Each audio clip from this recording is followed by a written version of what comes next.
چند خیالات ظاہر کرنا چاہتی ہوں۔ مولانا ابوالکلام آزاد مولانا 11 نومبر 1880 مکہ معظمہ میں پیدا ہوئے۔ مولانا ابوالکلام آزاد کا اصل نام محی الدین احمد تھا۔ ان کے والد کا نام محمد خیر الدین تھا۔ مولانا کا بچپن مکہ معظمہ اور مدینے میں گزرا۔ ابتدائی تعلیم والد سے حاصل کی۔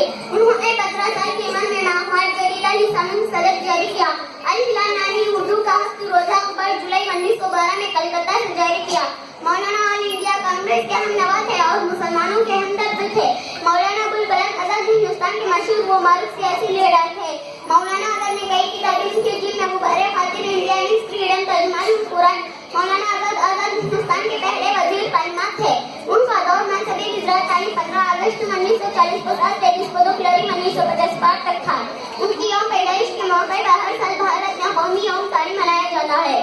ان کی وفات 20 فروری 1950 میں ہوئی۔ وفات کے بعد انہیں 1909 پدوں میں بھارت رتن سے نوازا۔